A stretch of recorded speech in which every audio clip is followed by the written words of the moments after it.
அன்பின் சகோதரியே சகோதரன், இனிய கிறிஸ்துமஸ் வாழ்த்துக்களை உங்களுக்கு தெரிவித்துக் கொள்கிறோம். இந்த கிறிஸ்துமஸ் மாதத்திலே ஆண்டவராகிய கர்த்தர் உங்களை ஆசீர்வதிப்பாராக. இந்த மாதத்தின் வாக்கு தத்தத்துக்கு நம்ம பிரவேசிப்போம்.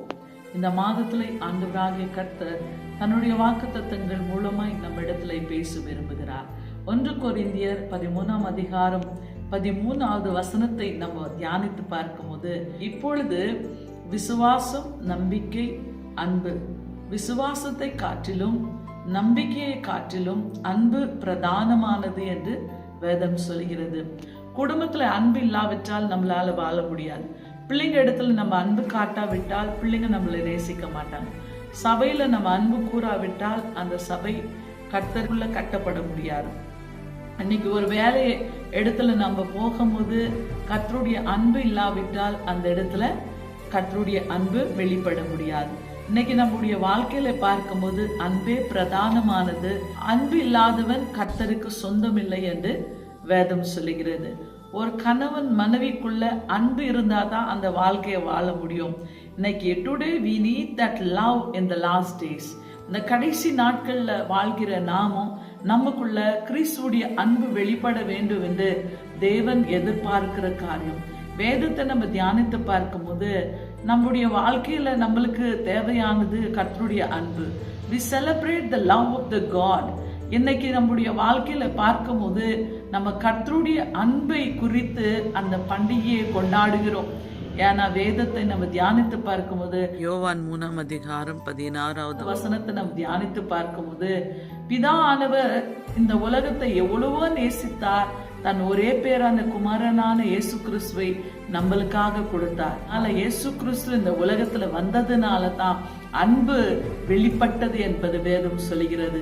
அதனால ஒவ்வொரு குடும்பமும், ஒவ்வொரு உற்றார் உறவினரும், ஒவ்வொரு குடும்பத்தாரும், பிள்ளைங்களும், தாய் தகப்பன், பெற்றோரும், கணவன் மனைவிய எல்லாருக்குள்ளேயும் கிறிஸ்துவுடைய அன்பு வெளிப்பட வேண்டும் என்று ஆண்டவராகிய கர்த்தர் விரும்புகிறார். இன்னைக்கு நம்முடைய வாழ்க்கையை சற்று நிமிடங்கள் நம்ம தியானித்து பார்க்கும்போது, நம்ம பாவம் செய்து கர்த்தருடைய பார்வையில நம்ம விழுந்து கிடந்தோம். when we were the sinners, நம்ம வாழ்க்கையில நம்ம பாவம் செய்து கர்த்தருடைய பார்வையில நம்ம விழுந்து கிடந்த நேரத்துல ஆண்டவராகிய கர்த்தர் நம்மளை நேசித்து அவர் நம்மளை தூக்குன தேவன். அவர் இந்த நாளில நம்மளை ஒவ்வொருத்தரையும் அவர் நிப்பாட்டி இருக்கிறார். நம்முடைய குடும்பங்கள் கட்டப்பட்டு இன்னைக்கு நம்முடைய வாழ்க்கை சீர்கெட்டு போன வாழ்க்கையை அவர் கட்டி இருக்கிறார், நிலைநிறுத்தி இருக்கிறார்னா காரணம் கர்த்தர் உன்னையும் என்னையும் அவர் நேசித்த தேவனா இருக்கிறார். அந்த அன்பு நமக்குள்ளந்து வெளிப்பட வேண்டும் என்று ஆண்டவராகிய கர்த்தர் விரும்புகிறார். இன்னைக்கு ஆண்டவராகிய கர்த்தர் சொல்லுகிறார், நீ என்னை மட்டும் நேசித்தால் போதாது, இந்த உலகத்துல ஒருவரோடு ஒருவர் நம்ம அன்பு கூற வேண்டும். கடைசி நாட்கள்ல வாழ்கிற நாமும் இந்த கிறிஸ்துமஸ் பண்டிகை நாளில, இந்த டிசம்பர் மாதத்துல நம்ம ஒருவரோடு ஒருவர் அன்பு கூர்ந்து கடைசி வரலாம் அன்பே பிரதானமானது. எல்லாத்தை காட்டிலும் முதலாவது நம்ம பார்க்கிறோம் விசுவாசம், 2வது நம்ம பார்க்கிறோம் நம்பிக்கை, 3வது நம்ம பார்க்கிறோம் கர்த்தருடைய அன்பே பிரதானமானது. அந்த அன்பு நமக்குள்ள இல்லாவிட்டால் நம்ம தேவனுக்கு சொந்தமாய் மாற முடியாது. அதனால என் அன்பின் சகோதரியே சகோதரனே, ஒருவரோடு ஒருவர் அன்பு கூறும்போது குடும்பம் கட்டப்படும், சபை கட்டப்படும், வேலையாட்கள் உன்னுடைய வேலை செய்ய வேலை இடத்துல ஆண்டவராகிய கர்த்தர் வெளிப்படுவார். நீ போற இடத்துல எல்லாம் ஆண்டவர் உன்னோடு கூட இருப்பார். கடைசி நாட்கள்ல வாழ்கிற நாமும் ஒருவரோடு ஒருவர் அன்பு கூர்ந்து ஒருவரோடு ஒருவர் நம்ம நேசிக்க ஆரம்பிக்கலாம். இந்த மாதத்தின் வாக்கு தத்தத்தை ஆண்டவராகிய கர்த்தர் ஆசீர்வதிப்பாராக. உங்களுக்காக, உங்க குடும்பத்துக்காக நாங்கள் ஜெபிக்க விரும்புகிறோம். வருஷத்தின் கடைசி மாதத்துல நம்ம இருக்கிறோம். இந்த டிசம்பர் மாதத்துல உங்களுக்காக, உங்க குடும்பத்துக்காக நாங்கள் ஜெபிக்க விரும்புகிறோம். ஒரு வினாடி கண்களை மூடி ஜெபிப்போம். அன்பின் பரலோக பிதாவே, சோத்தரிக்கிறோம் ஆண்டவரை. இந்த டிசம்பர் மாதத்துல ஆண்டவரை ராஜா நாங்க பிரவேசித்திருக்கிறோம் ஆண்டவரை. ஒவ்வொரு குடும்பங்கள் ஆசீர்வதிக்கப்பட வேண்டும் ஆண்டவரை. அன்பே பிரதானமானது என்பது ஆண்டவரை. ஒருத்தருக்குள்ளே ஆண்டவரை, இந்த உலகத்துல வாழ்கிற ஒவ்வொரு மக்களுக்குள்ளே ஆண்டவரை உம்முடைய அன்பு வெளிப்பட வேண்டும் ஆண்டவரை.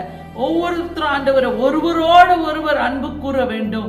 நேசிக்கிற அந்த அன்பை தேவனை ஒருவருத்தருக்குள்ளே ஊற்றும்படியாக செபிக்கிற ஆண்டவரை. அற்புத காரியங்கள் செய்பவர் நீர் ஆண்டவரை. கிறிஸ்து எப்படி தேவனை அன்பின் தேவனா இருக்கிறார், அந்த அன்பின் தேவன் எங்களுக்குள்ள இருக்கும் போது உங்களுடைய அன்பு தேவனை ஒவ்வொருத்தருக்குள்ள வெளிப்படத்தக்கதாக நீங்க உதவி செய்யுங்க தகப்பனே. ஆவியானவர் இந்த கடைசி நாட்கள்ல தேவனே நீங்க கொடுத்த அதிகாரத்தை கொண்டு அந்த சராசரத்தை படித்த தேவனுடைய நாமத்தினால் ஒவ்வொரு குடும்பங்களை, சிறு பிள்ளைங்களை, வாலிபர்களை, வயதானங்களை உம்முடைய பாதத்தில் அர்ப்பணித்து இயேசு கிறிஸ்துவின் ஏற்ற நாமத்தினால் ஜெபிக்கிறோம் ஜீவனுள்ள நல்ல பிதாவே, ஆமென். Praise the Lord. God bless you. God be with you.